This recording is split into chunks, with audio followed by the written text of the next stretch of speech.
সুপ্রিয় শিক্ষার্থীবৃন্দ, আসসালামু আলাইকুম। তোমরা কেমন আছো? আশা করি সবাই ভালো আছো।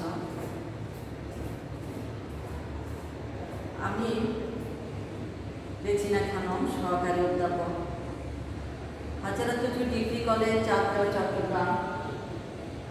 আমি আজকে উপস্থিত হয়েছি স্নাতক প্রথম বর্ষের ক্লাস নিয়ে। স্নাতক প্রথম বর্ষের ইসলামী ইতিহাস ও সংস্কৃতি বিষয়ে আমি তোমাদেরকে আজকে প্রথম পত্র নিয়ে আলোচনা করব। প্রথম পত্রে আজকে আমার আলোচনার বিষয় হলো উমাইয়া খিলাফত। এখানে স্ক্রিনে দেখতে পাচ্ছ, আমার আজকে আলোচনার বিষয় হলো উমাইয়া খিলাফত। উমাইয়া খিলাফতের শুরু 661 থেকে 750 খ্রিস্টাব্দ পর্যন্ত। ইংলিশে বলা হচ্ছে দা উমাইয়া খিলাফত। উমাইয়া খিলাফত আলোচনা করার পর তোমরা যা যা শিখতে পারবে তা আমরা একবার আগে দেখে নিই। শিখন ফলটা আমরা একবার দেখে নিই। উমাইয়া খিলাফত আলোচনার পর আমরা যা যা শিখব, তোমরা যা যা শিখতে পারবে তা আমরা দেখে নিচ্ছি। প্রথমে এসো, শিখন ফলের শুরুতে আমরা দেখতে পাচ্ছি উমাইয়া খিলাফত প্রতিষ্ঠার ইতিহাস জানতে পারবে। মুয়াবিয়ার শাসন ব্যবস্থা, চরিত্র ও কৃতিত্ব সম্পর্কে জানতে পারবে। কারবালার মর্মান্তিক ঘটনা, কারণ ও পরবর্তী ইতিহাসের উপর প্রভাব সম্পর্কে জানতে পারবে। উমাইয়া শাসন সুদৃঢ়ীকরণে খলিফা আব্দুল মালিকের শাসন নীতি ও সংস্কার সমূহ সম্পর্কে জানতে পারবে। আল ওয়ালিদের রাজ্য বিস্তার সম্পর্কে জানতে পারবে। খলিফা ওমর বিন আব্দুল আজিজের রাজস্ব সংস্কার ও শাসন নীতি সম্পর্কে জানতে পারবে। উমাইয়া খিলাফতে ক্রমাবনতি ও পতনের কারণ সম্পর্কে জানতে পারবে। উমাইয়াদের আর্থসামাজিক অবস্থা সম্পর্কে জানতে পারবে। উমাইয়া আমলে শিল্প, স্থাপত্য, সাহিত্য ও সংস্কৃতি বিকাশের ধারা সম্পর্কে জানতে পারবে। এই হলো আমাদের শিখন। উমাইয়া খিলাফত আলোচনার পর আমরা যা যা শিখব তা এখানে আমরা দেখে নিলাম। উমাইয়া খিলাফত 661 খ্রিস্টাব্দ থেকে 750 পর্যন্ত 90 বছরের একটি খিলাফত। এখানে 14 জন খলিফা খিলাফত শাসন করেছিলেন। উমাইয়া খিলাফত আলোচনা করতে গিয়ে প্রথমে আমাদেরকে জেনে নিতে হবে উমাইয়াদের পরিচিতি। উমাইয়া খিলাফত প্রতিষ্ঠা আমরা দেখছি আমার আলোচনার বিষয়, এস্টাবলিশমেন্ট অফ উমাইয়া খিলাফত। তো উমাইয়া খিলাফত প্রতিষ্ঠা জানার আগে আমাদেরকে জেনে নিতে হবে এই উমাইয়াদের পরিচিতি, উমাইয়ারা কারা, ইন্ট্রোডাকশন অফ উমাইয়া খিলাফত। তারপর আমরা দেখব খিলাফত প্রতিষ্ঠা, তারপর আমরা দেখব উমাইয়া শাসনের বৈশিষ্ট্য আমরা আলোচনা করব। তাহলে এবার চলো আগে আমরা একটু জেনে নিই এই খিলাফত সম্পর্কে। আমরা জানতে গেলে আগে আমাদেরকে উমাইয়াদের পরিচিতি সম্পর্কে জেনে নিতে হবে। উমাইয়ারা হলেন কুরাইশ বংশের একটি শাখার সদস্য। প্রসঙ্গত উল্লেখ্য যে মহানবী হযরত মুহাম্মদ সাল্লাল্লাহু আলাইহি ওয়াসাল্লামের পঞ্চম ঊর্ধ্বতন বংশ ছিলেন। বংশে আব্দুল মান্নাফ নামে একজন ব্যক্তি। এই আব্দুল মান্নাফের সন্তান আব্দুল শামস হাশিম, মুত্তালিব। এই 3 সন্তানের মধ্যে আব্দুল শামসের ছেলে বলে উমাইয়া। ওই উমাইয়ার নামে এই খিলাফতের নামকরণ হয়েছিল উমাইয়া খিলাফত। আব্দুল শামসের পুত্র ছিলেন উমাইয়া, আর হাশিম হলেন আব্দুল শামসের ছোট ভাই, তার ছোট বলেন মুত্তালিব। আব্দুল শামস তারই সহোদর, তারই ভাই হাশিমকে কাবাগরের রক্ষণাবেক্ষণে ভার ন্যস্ত করলেন তার উপরে। তখন আব্দুল শামসের ছেলে উমাইয়া এই ব্যাপারটা উনি মেনে নিতে পারলেন না। তার মধ্যে একটা রাগ এবং ক্রোধের সৃষ্টি হলো, সেটা হলো হাশিমের উপর। চাচা এবং ভাতিজা, উমাইয়া হলেন চাচা আব্দুল শামসের ছেলে, আর হাশিম হলেন আব্দুল শামসের ভাই। চাচা এবং ভাতিজার মধ্যে সম্পর্কে অবনতি দেখা দিল। সে অবনতি এক সময়ে সেই গোত্রীয় বিদ্বেষে গিয়ে পৌঁছালো। খ্রিস্টীয় 5ম শতকের দিকে দেখা গেল এই কুরাইশ বংশধর ভেঙে 2টা গোত্রে বিভক্ত হয়ে গেল। একটি হলো উমাইয়া গোত্র, আরেকটি হলো হাশিম গোত্র। হাশিমের সন্তান হলেন আব্দুল মুত্তালিব, যাকে আমরা আমাদের প্রিয় নবী হযরত মুহাম্মদ সাল্লাল্লাহু আলাইহি ওয়াসাল্লামের চাচা হিসেবে, দাদা হিসেবে চিনি। প্রিয় নবী হযরত মুহাম্মদ সাল্লাল্লাহু আলাইহি ওয়াসাল্লামের দাদাই ছিলেন আব্দুল মুত্তালিব, আর আব্দুল শামসের ছেলে হলেন উমাইয়া। তাহলে এখানে আমরা জানতে পারলাম যে আমাদের প্রিয় নবীর জন্মের পূর্বে কুরাইশ বংশটা ভেঙে 2টি গোত্রে বিভক্ত হয়ে যায়। একটি হলো উমাইয়া গোত্র, আরেকটি হলো হাশিমি গোত্র। উমাইয়া গোত্রে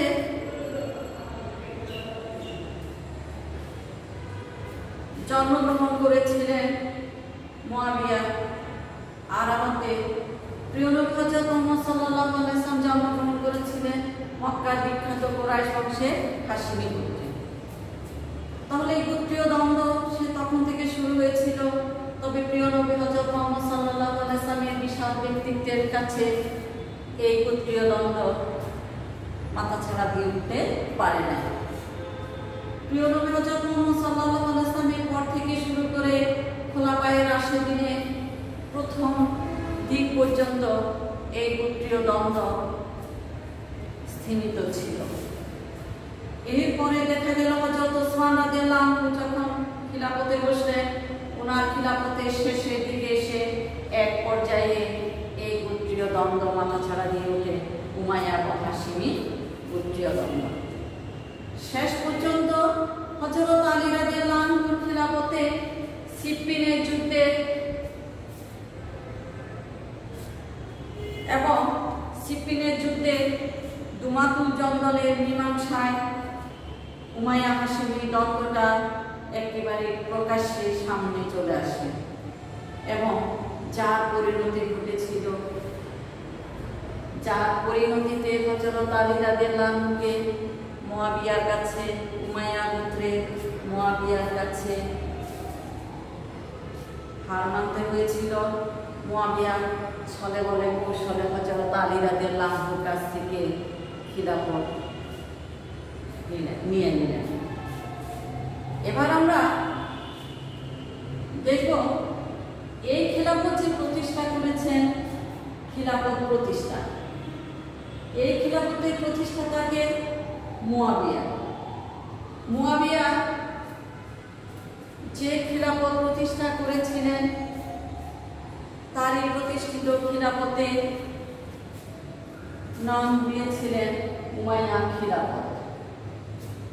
তাহলে এই উমাইয়া হলেন উমাইয়া বংশের পূর্বপুরুষ, যে বংশে কুরাইশ বংশের যে গোত্রে মুয়াবিয়া জন্মগ্রহণ করেছিলেন তারই বংশের পূর্বপুরুষ আব্দুস শামসের ছেলে উমাইয়ার নাম অনুসারে এই খিলাফতের নামকরণ করেছিলেন। মুয়াবিয়া প্রতিষ্ঠিত খিলাফত 661 থেকে 750 পর্যন্ত 90 বছর এই বংশটি মুসলিম বিশ্বের প্রতিনিধিত্ব করেন। দুমাতুল জঙ্গলের বৈঠকে হযরত আলী রাদিয়াল্লাহু আনহু কূটনৈতিক পরাজয় ও হত্যা এবং হযরত ইমাম হাসানের খিলাফত ত্যাগের মধ্য দিয়ে মুয়াবিয়া এই বংশ প্রতিষ্ঠা করেন, যে বংশের নামকরণ করা হয়েছিল উমাইয়া বংশ বা উমাইয়া খিলাফত।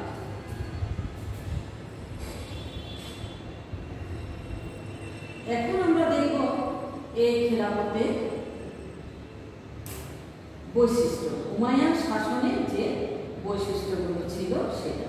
তাহলে আমরা এটাই জেনে নিলাম মুয়াবিয়া কর্তৃক প্রতিষ্ঠিত খিলাফতকে বলা হয় উমাইয়া খিলাফত। উমাইয়া নামে এই খিলাফতের নামকরণ করা হয়েছিল। এবার আমরা দেখব উমাইয়া শাসনের বৈশিষ্ট্য কি ছিল।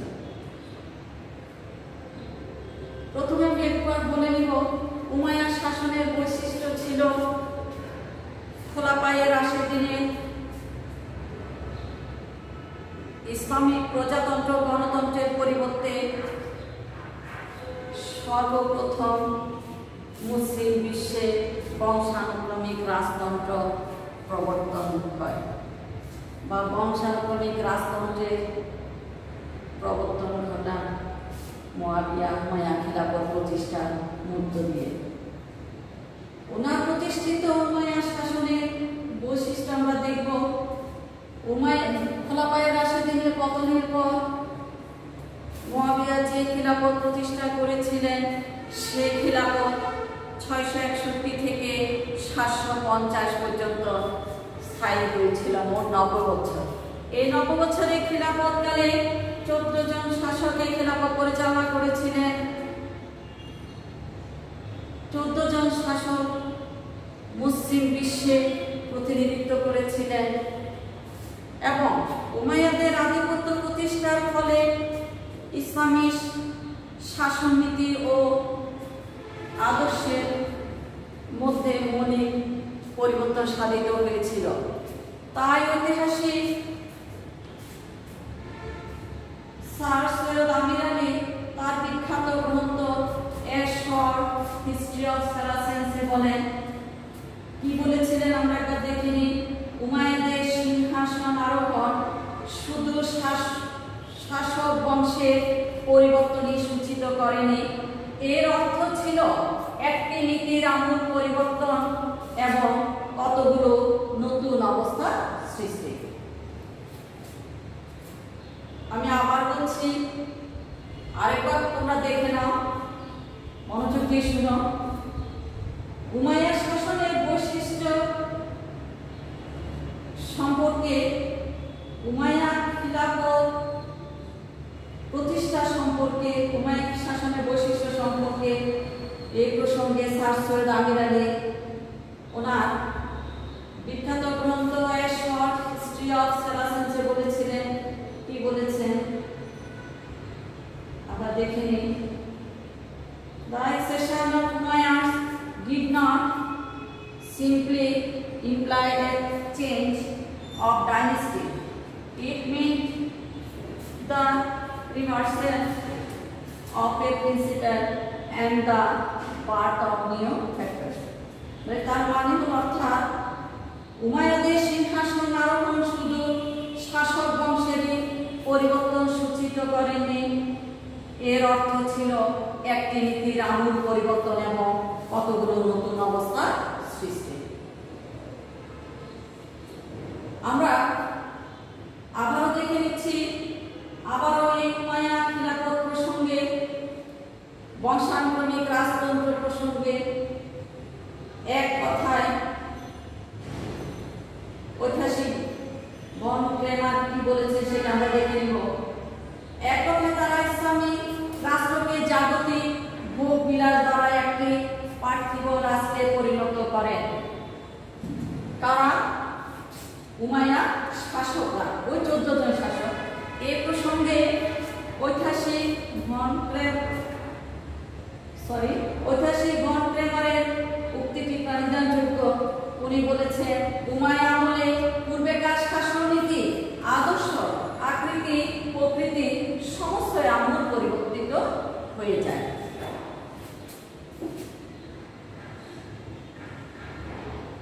এবার আমরা যাব যে মুয়াবিয়া যে খিলাফত প্রতিষ্ঠা করেছিলেন, যে 14 জন ব্যক্তি এই খিলাফত পরিচালনা করেছিলেন, 661 থেকে 750 পর্যন্ত মোট 90 বছর যারা শাসন করেছিলেন, ওনারা কে কিভাবে এসেছিলেন, কে কত বছর শাসন করেছিলেন, কে কখন এসেছিলেন, কার পরে কে এসেছিলেন, সেটা আমরা একবার দেখে নিব। তার আগে আমি আবারও বলবো একটু, এই যে আমরা উমাইয়া খিলাফত এর শাসক 14 জন শাসকের শাসনকাল যে আমরা আলোচনা করব, এটা আলোচনা করতে গেলে বা করার পর আমরা এখানে আরো অনেক কিছু জানবো। গুরুত্বপূর্ণ কতগুলো জিনিস এখান থেকে আমরা জেনে নিব। তোমাদের যে 1 নম্বরে কতগুলো প্রশ্ন হয়ে থাকে, 10টা কোশ্চেনের আনসার দিতে হয় পরীক্ষায়। ওই 10টি প্রশ্নের আনসার তোমরা যদি এই ছকটা ভালো করে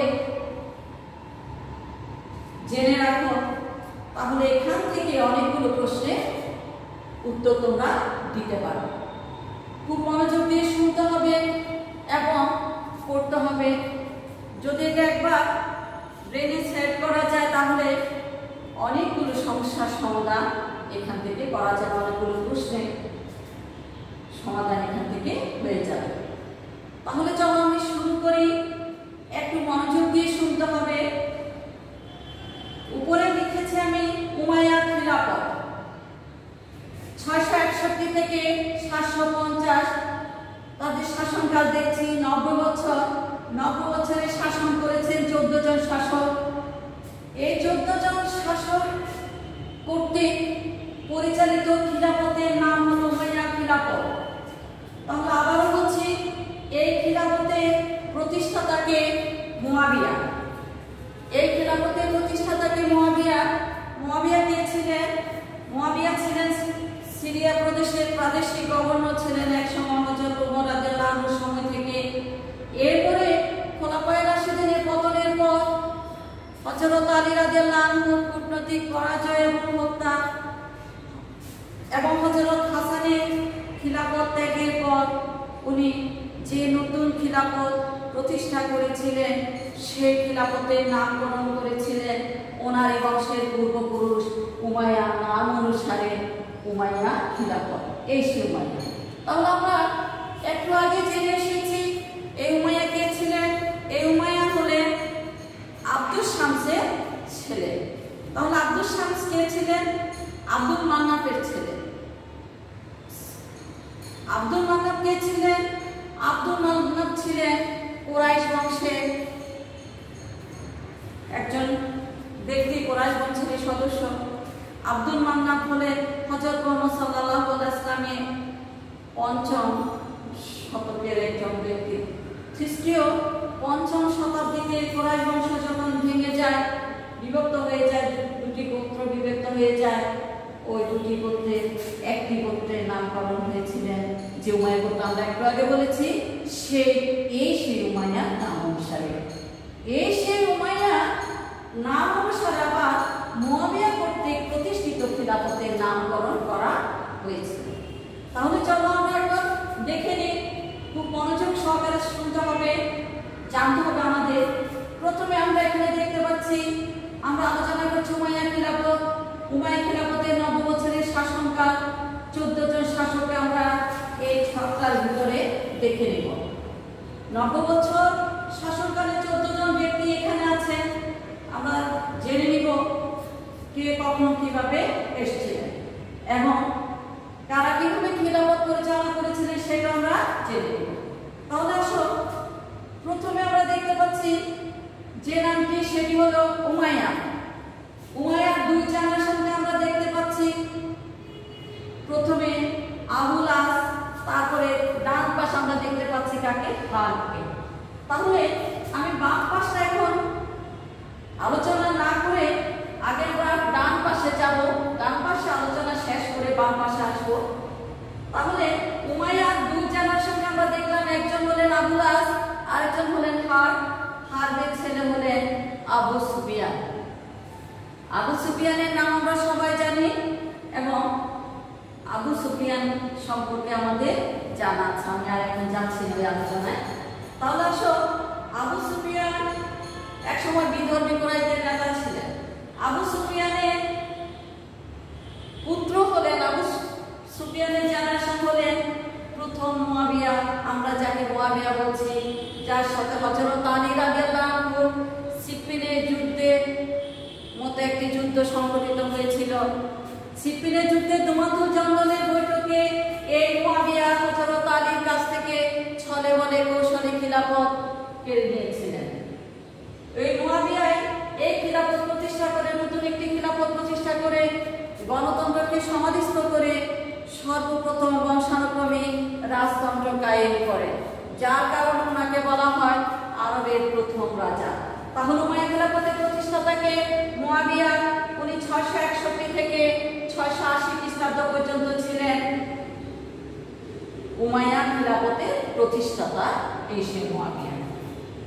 তারপর খিলাফত যায় কার কাছে? মুয়াবিয়ার পরে মুয়াবিয়ার ছেলে ইয়াজিদের হাতে। আমরা এখানে দেখতে পাচ্ছি প্রথম ইয়াজিদ 680 থেকে 683 খ্রিস্টাব্দ পর্যন্ত। এই সেই ইয়াজিদ যার খিলাফত পরিচালনা করার ন্যূনতম যোগ্যতা ছিলেন না।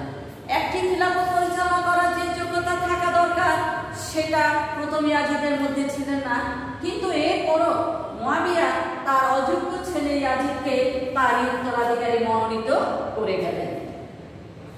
তারপর ইয়াজিদের পরে খিলাফত বসলেন ইয়াজিদের এই জেনারেশন দ্বিতীয় মুয়াবিয়া। দ্বিতীয় মুয়াবিয়া 683 থেকে 684 পর্যন্ত ছিলেন, 684 খ্রিস্টাব্দ পর্যন্ত। এখানে আমরা প্রথম ইয়াজিদের আরো দুজন জেনারেশনকে দেখতে পাচ্ছি, খালিদ এবং আব্দুল্লাহকে। এই ছকে যে নামগুলোর পাশে আমি নাম্বার দিয়েছি, সংখ্যা দিয়েছি, ওনারাই শুধু এই খিলাফত পরিচালনা করেছিলেন, 14 জন ব্যক্তি। তারপরে যেন আমাদের ডান পাশের এই আলোচনা শেষ। এখন আমরা আসবো আবু আসের জেনারেশন নিয়ে আমরা আলোচনা করব। আবুল আসের 3 জন সন্তানকে, 3 জন পুত্রকে আমরা দেখতে পাচ্ছি। প্রথম হলেন সাইদ, আল হাকাম, আফফান। এনাদের 3 জনের কাউকে আমরা খিলাফতের দায়িত্বে দেখতে পাচ্ছি না। পরবর্তীতে এসে দেখতে পাচ্ছি আল হাকামের পুত্র প্রথম মারওয়ান। তাহলে এখানে দ্বিতীয় মুয়াবিয়ার পরে খিলাফত চলে যায় কোথায়? আবুল আসের ছেলে আল হাকাম, আল হাকামের ছেলে প্রথম মারওয়ানের হাতে। প্রথম মারওয়ান 684 থেকে 685 খ্রিস্টাব্দ পর্যন্ত খিলাফত অধিষ্ঠিত ছিলেন। তারপর আমরা দেখতে পাচ্ছি পাশে আল হাকামের ছোট ভাই আফফানের নামের নিচে আমরা দেখতে পাচ্ছি হযরত ওসমান রাদিয়াল্লাহু আনহু। এই হযরত ওসমান রাদিয়াল্লাহু আনহু কে ছিলেন? উনি ছিলেন খোলাফায়ে রাশিদিনের 3য় খলিফা, মুসলিম বিশ্বের 3য় খলিফা ছিলেন খোলাফায়ে হযরত ওসমান রাদিয়াল্লাহু আনহু, খোলাফায়ে রাশিদিনের 3য় খলিফা। তাহলে আমরা এখন এটুকু জেনে নিলাম যে হযরত ওসমান রাদিয়াল্লাহু আনহু জন্মগ্রহণ করেছিলেন কোন গোত্রে? উমাইয়া গোত্রে। কুরাইশ বংশের উমাইয়া গোত্রে হযরত ওসমান রাদিয়াল্লাহু আনহু জন্মগ্রহণ করেন। এরপর আমরা দেখব সাইদের নিচে আমরা আমাকে দেখতে পাচ্ছি, উনি কোন রকম দায়িত্ব রাখা আমরা দেখছি না। এবার আমরা প্রথম মারওয়ানের পরে ক্ষমতা কার কাছে গেল আমরা একবার দেখে নিব। প্রথম মারওয়ানের 3 জেনারেশনকে আমরা দেখতে পাচ্ছি। প্রথম হলো মুহাম্মদ, তারপর আব্দুল মালিক, আব্দুল মালিকের পরে আব্দুল আজিজ। তাহলে মুহাম্মদকে আমরা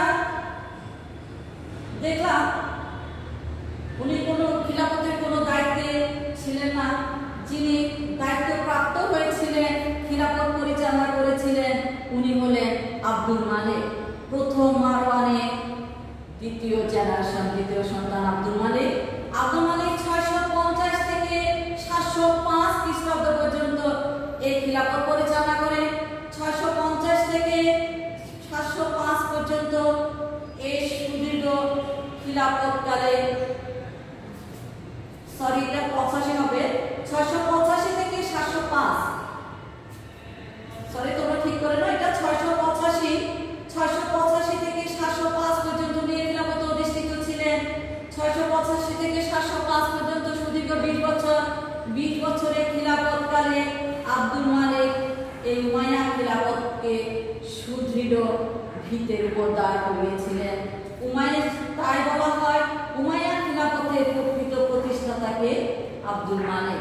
আব্দুল মালিককে উমাইয়া খিলাফতের প্রকৃত প্রতিষ্ঠাতা বলা হয়। আব্দুল মালিককে বলা হয় ফাদার অফ কিংস বা রাজেন্দ্র। আব্দুল মালিককে ফাদার অফ কিংস কেন বলা হয় সেটা আমরা একবার জেনে নিব। তাহলে উনি কত বছর খিলাফত পরিচালনা করেছিলেন? মোট 20 বছর, সুদীর্ঘ প্রায় 20 বছর। 685 থেকে 705 পর্যন্ত উনি খিলাফতে অধিষ্ঠিত ছিলেন, যাকে আমরা উমাইয়া খিলাফতের প্রকৃত প্রতিষ্ঠাতা বলে জেনে নিলাম। তাহলে এই উমাইয়া খিলাফতের প্রতিষ্ঠাতাকে মুয়াবিয়া, আর প্রকৃত প্রতিষ্ঠাতা বলে আব্দুল মালিক। আর ফাদার অফ কিংস কাকে বলা হয়? আব্দুল মালিককে বলা হয়। রাজেন্দ্র কাকে বলা হয়? আব্দুল মালিককে রাজেন্দ্র বলা হয়। আচ্ছা, এবার আমরা দেখে নিব খিলাফত কোথায় গেল, কার হাতে গেল। আব্দুল মালিকের জেনারেশন আমরা দেখতে পাচ্ছি প্রথম ওয়ালি সুলাইমান, দ্বিতীয় ইয়াজিদ, হিশাম। আব্দুল মালিকের পরে যিনি খিলাফতে বসছিলেন, দায়িত্বপ্রাপ্ত হয়েছিলেন খিলাফতের, উনি হলেন প্রথম ওয়ালি। উনি 705 থেকে 715 পর্যন্ত খিলাফতে অধিষ্ঠিত ছিলেন, যাকে আমরা একজন বিজেতা হিসেবে জানব। আল ওয়ালিদের পরে খিলাফত চলে যায় কার কাছে? সুলাইমানের কাছে। সুলাইমান 715 থেকে 717 পর্যন্ত খিলাফতে অধিষ্ঠিত ছিলেন, ক্ষমতায় ছিলেন। তারপর এরপরে খিলাফত চলে গেল, সরাসরি দায়িত্ব চলে গেল সুলাইমানের চাচা আব্দুল আজিজ, আব্দুল আজিজের ছেলে ওমর বিন আব্দুল আজিজের হাতে। কার হাতে চলে গেল? সুলাইমানের চাচা আব্দুল আজিজ, আব্দুল মালিকের ছোট ভাই আব্দুল আজিজ, আব্দুল আজিজের ছেলে ওমর বিন আব্দুল আজিজ, আব্দুল আজিজের হাতে ক্ষমতা চলে গেল, খিলাফতের দায়িত্ব চলে গেলেন। উনি 717 থেকে 720 পর্যন্ত এই খিলাফতে অধিষ্ঠিত ছিলেন, খিলাফত পরিচালনা করেছিলেন। আমরা দেখে নিব এই ওমর বিন আব্দুল আজিজকে আমরা যদি জেনে এসেছি ধর্মপ্রাণ খলিফা কয়জন? 4 জন। এখন আমরা আরেকজন খলিফার নাম জেনে নিব, যাকে বলা হয় পঞ্চম ধর্মপ্রাণ খলিফা, যাকে বলা হয় দ্বিতীয় ওমর, যাকে বলা হয় উমাইয়া সাদক। তাহলে এবার বলো আমরা পঞ্চম ধর্মপ্রাণ খলিফা বলে কাকে জেনে নিব? কাকে জানলাম? ওমর বিন আব্দুল আজিজকে। পঞ্চম ধর্মপ্রাণ খলিফা কাকে বলা হয়? ওমর বিন আব্দুল আজিজকে পঞ্চম ধর্মপ্রাণ খলিফা বলা হয়। ওমর বিন আব্দুল আজিজকে দ্বিতীয় ওমর বলা হয়। ওমর বিন আব্দুল আজিজকে উমাইয়া সাদক বলা হয়। তাহলে কেন ওনাকে পঞ্চম ধর্মপ্রাণ খলিফা বলা হয় সেটা আমরা একবার জেনে নিব। জেনে নিই উমাইয়া শাসকরা হলেন কতজন? 14 জন। উমাইয়া খিলাফত প্রতিষ্ঠা করেছেন কে? মুয়াবিয়া। মুয়াবিয়া উমাইয়া খিলাফত প্রতিষ্ঠা করে যে শাসন নীতি, শাসন কাঠামো প্রণয়ন করেছিলেন, পরবর্তী ব্যক্তিরা, পরবর্তী শাসকরা সেই নীতি অনুযায়ী খিলাফত পরিচালনা করেছিলেন। একমাত্র ব্যক্তি যিনি, একমাত্র শাসক ওমর বিন আব্দুল আজিজ, যিনি উমাইয়াদের সকল নীতি পরীক্ষা করে খোলাফায়ে রাশিদিনের 4 খলিফার নীতি অনুসরণ করে প্রিয় নবীর জীবন আদর্শ এবং কর্মধারার উপর, চিন্তাধারার উপর প্রভাব বিস্তার করেছিলেন এবং 4 খলিফার নীতি অনুসরণ করে খিলাফত পরিচালনা করেছিলেন, যার কারণে ওনাকে বলা হয় পঞ্চম ধর্মপ্রাণ খলিফা। আরো বলা হয় দ্বিতীয় ওমর, আর বলা হয় উমাইয়া সাদক। এগুলো আমরা ক্লাসে বিস্তারিত আলোচনা করব। আচ্ছা, এরপরে ক্ষমতা কোথায় চলে গেল? পরে ক্লাস আমরা এগুলো বিস্তারিত আলোচনা করে নিব। দ্বিতীয় ওমর কেন বলা হচ্ছে, উমাইয়া সাদক কেন বলা হচ্ছে, আজকে আমরা আগে এটা জেনে নিই। তাহলে এরপরে এসো দ্বিতীয় ইয়াজিদ। ওমর বিন আব্দুল আজিজের পরে খিলাফত কার হাতে গেল? দ্বিতীয় ইয়াজিদের হাতে গেল। দ্বিতীয় ইয়াজিদ 720 থেকে 724 খ্রিস্টাব্দ পর্যন্ত ছিলেন। 720 থেকে 724। তারপরে তারই ছোট ভাই হিসামের হাতে দায়িত্ব চলে গেল, ক্ষমতা চলে গেল। উনি 724 থেকে 743 খ্রিস্টাব্দ পর্যন্ত ছিলেন। এর পরে খিলাফত চলে আসলেন কার কাছে? তারই বড় ভাই দ্বিতীয় ইয়াজিদের ছেলের হাতে, দ্বিতীয় ওয়ালিদের হাতে। আচ্ছা, তার আগে আমরা একটু জেনে নিই আব্দুল মালিককে কেন ফাদার অফ কিংস বলা হচ্ছে, কেন রাজেন্দ্র বলা হচ্ছে, কেন উমাইয়াদ খিলাফতের প্রকৃত প্রতিষ্ঠাতা বলা হচ্ছে। উমাইয়াদ খিলাফতের প্রকৃত প্রতিষ্ঠাতা বলা হচ্ছে এই জন্য উনি আভ্যন্তরীণ বিদ্রোহ দমন করে খিলাফতের ভিতকে সুদৃঢ় করেছিলেন এবং সুন্দর সুস্থ শাসন ব্যবস্থা কায়েম করেছিলেন। শাসন ব্যবস্থাটাকে ঢেলে সাজিয়েছিলেন এবং টোটাল শাসন ব্যবস্থাটাকে আরবীকরণ করেছিলেন। সেই জন্য বলা হয় আব্দুল মালিক এবং তার 4 ছেলে খিলাফত কাল বা শাসনকাল গৌরবে উচ্চ শিখর আরোহণ করেছিল, সূর্য বীর্যের ভরপুর ছিলেন। আর ফাদার অফ কিংস বলা হয় এই জন্য আব্দুল মালিক একমাত্র শাসক, একমাত্র ব্যক্তি যিনি চারজন সুযোগ্য সন্তান এই খিলাফত পরিচালনা করার সৌভাগ্য অর্জন করেছিলেন। তাহলে আমরা আবারও দেখে নিচ্ছি চারজন সন্তানকে। প্রথম সন্তান জ্যেষ্ঠ পুত্র প্রথম ওয়ালি 705 থেকে, আব্দুল মালিকের পরে খিলাফতে বসেন উনি 705 থেকে 715। আব্দুল আল ওয়ালিদের পরে ক্ষমতা চলেছে সুলেমানের হাতে। আব্দুল মালিকের আরেক ছেলে দ্বিতীয় ছেলে উনি 715 থেকে 717 পর্যন্ত ছিলেন। তারপর আমরা কাকে দেখতে পাচ্ছি? ওনার 3 নম্বর ছেলে তৃতীয় সন্তান দ্বিতীয় ইয়াজিদ, উনি ওমর বিন আব্দুল আজিজের পরে খিলাফতে বসলেন 720 থেকে 724। তারপর আমরা দেখতে পাচ্ছি কাকে? ওনার ছোট ছেলে হিশামকে। হিশাম 724 থেকে 743 পর্যন্ত ছিলেন। এরপরে হিশামের পরে আমরা দেখলাম খিলাফত কোথায় গেল? দায়িত্ব কার? কে দায়িত্বপ্রাপ্ত হলেন? দ্বিতীয় ওয়ালিদ। দ্বিতীয় ওয়ালিদ হলেন দ্বিতীয় ইয়াজিদের ছেলে। উনি 743 থেকে 744 পর্যন্ত খিলাফত অধিষ্ঠিত ছিলেন। তারপরে ক্ষমতা চলে গেল, খিলাফত চলে গেল প্রথম ওয়ালিদের পুত্র তৃতীয় ওয়ালিদের হাতে। তৃতীয় ওয়ালিদ তৃতীয় ইয়াজিদ 744 খ্রিস্টাব্দে এপ্রিল থেকে সেপ্টেম্বর পর্যন্ত ছিলেন। এপ্রিল থেকে সেপ্টেম্বর পর্যন্ত ক্ষমতায় ছিলেন। অপসময় তারপরে চলে যায় ক্ষমতা ইব্রাহিমের হাতে। ইব্রাহিম 744 খ্রিস্টাব্দ পর্যন্ত অধিষ্ঠিত ছিলেন। তারপর খিলাফত চলে আসছে দ্বিতীয় মারওয়ানের হাতে। দ্বিতীয় মারওয়ান 744 থেকে 750 পর্যন্ত এই সুদীর্ঘ সময় এই খিলাফত পরিচালনা করেছিলেন। এই দ্বিতীয় মারওয়ান হলেন আব্দুল মালিকের বড় ভাই মুহাম্মদের জেনারেশন দ্বিতীয় মারওয়ান। এই দ্বিতীয় মারওয়ান হলেন উমাইয়াদ খিলাফতের সর্বশেষ ব্যক্তি, সর্বশেষ শাসক, যাকে 750 খ্রিস্টাব্দে জাবের যুদ্ধে পরাজিত করে নৃশংসভাবে হত্যা করে খিলাফত কেড়ে নিয়েছিলেন আবুল আব্বাস। আবুল আব্বাস 750 খ্রিস্টাব্দে উমাইয়াদ খিলাফতের পতন ঘটিয়ে আরেকটি নতুন খিলাফত প্রতিষ্ঠা করেছিলেন। সেই খিলাফতের নামকরণ করা হয়েছিল ওনারই নামে, আবুল আব্বাসের নামে আব্বাসীয় খিলাফত। ওই খিলাফতটা হলো প্রায় 508 বছরের, সুদীর্ঘ 508 বছরের খিলাফতটা। এগুলো আমরা পরে আলোচনা করব। আগে তাহলে আমরা এখন জেনে নিলাম এই সেই উমাইয়াদ খিলাফতের ছকটা পুরোটা আমরা জেনে নিলাম। এখান থেকে আমরা অনেকগুলো গুরুত্বপূর্ণ তথ্য আমরা জেনে নিলাম। আমরা আবারও একটু সামারি করব। তাহলে উমাইয়াদ খিলাফতের প্রতিষ্ঠাতাকে মুয়াবিয়া উমাইয়াদ খিলাফত প্রতিষ্ঠা করে কার নামে নামকরণ করেছিলেন? ওনারই বংশের পূর্বপুরুষ উমাইয়ার নাম অনুসারে মুয়াবিয়া কর্তৃক প্রতিষ্ঠিত খিলাফত 661 থেকে 750 পর্যন্ত স্থায়ী হয়েছিল। 661 থেকে 750 পর্যন্ত মোট 90 বছরের খিলাফত কালে 14 জন শাসক এই খিলাফত পরিচালনা করেছিলেন।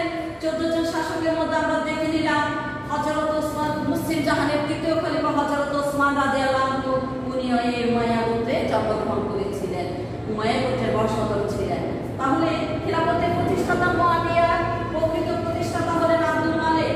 প্রথম মারওয়ানের ছেলে আব্দুল মালিককে বলা হয় উমাইয়া খিলাফতের প্রকৃত প্রতিষ্ঠাতা। উনি 600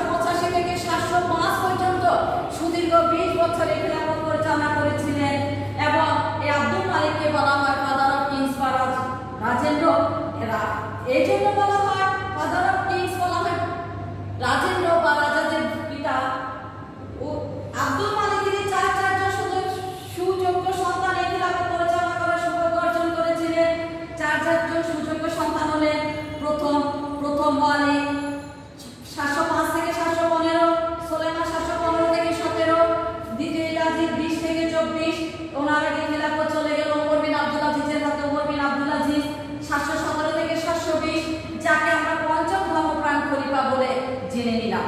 এতদিন আমরা জেনেছি ধর্মপ্রাণ খলিফা 4 জন, আজকে আমরা জানলাম পঞ্চম ধর্মপ্রাণ খলিফা বলে আরেকজন ব্যক্তি আছে, উনি হলেন ওমর বিন আব্দুল আজিজ, উমাইয়া খিলাফতের 8ম ব্যক্তি। তারপর খিলাফত আসলো দ্বিতীয় ইয়াজিদের হাতে। দ্বিতীয় ইয়াজিদের পর আমরা দেখলাম তাকে হিশামের পরে দ্বিতীয় ওয়ালিদের হাতে ক্ষমতা গেল, এরপরে দ্বিতীয় ইয়াজিদ। তারপর আমরা দেখলাম ইব্রাহিমকে, ইব্রাহিমের পরে ক্ষমতা চলে গেল, খিলাফতের দায়িত্ব চলে গেল সে মুহাম্মদের জেনারেশন দ্বিতীয় মারওয়ানের হাতে। দ্বিতীয় মারওয়ান 744 থেকে 750 খ্রিস্টাব্দ পর্যন্ত উমাইয়া খিলাফত পরিচালনা করে। 750 খ্রিস্টাব্দে জাহির যুদ্ধের মধ্য দিয়ে ওনাকে হত্যা করা হয় এবং এর মধ্য দিয়ে উমাইয়া খিলাফতের পতন ঘটে এবং পরিসমাপ্তি ঘটে। তো এই হলো আমাদের মুয়াবিয়া কর্তৃক পরিচালিত বা প্রতিষ্ঠিত উমাইয়া খিলাফত। 90 বছরের শাসনকাল আমরা আলোচনা করলাম। 14 জন ব্যক্তি, এই 14 জন শাসককে আমরা এখানে দেখে নিলাম, কে কোথায় কোন গুরুত্বপূর্ণ পদে দায়িত্বে আছে সেটা আমরা জেনে নিলাম। তাহলে আজকে আমাদের এখানে শেষ। তোমরা নিশ্চয়ই বুঝতে পেরেছো, ক্লিয়ার সবার। এই ছকটা ভালো করে মুখস্থ করে রাখবা, মাথায় রাখবা। পরবর্তীতে যখন আমরা এগুলো আলোচনা করবো একটার পর একটা, তখন এগুলো আমাদের সহযোগিতা করবে, আমরা অনেক কিছু এখান থেকে জানতে পারবো। তবে ধন্যবাদ সবাইকে। আমার সুপ্রিয় শিক্ষার্থীরা, আগামী ক্লাসে আমি তোমাদেরকে যাকে নিয়ে আলোচনা করবো হলে আব্দুল মালিক, উমাইয়া খিলাফতের প্রকৃত প্রতিষ্ঠাতা আব্দুল মালিকের শোষণ সংস্কার নিয়ে আমরা আলোচনা করবো আগামী ক্লাসে। আগামী ক্লাসে ইনশাআল্লাহ সবাই উপস্থিত থাকবে। ধন্যবাদ সবাইকে। আল্লাহ হাফেজ।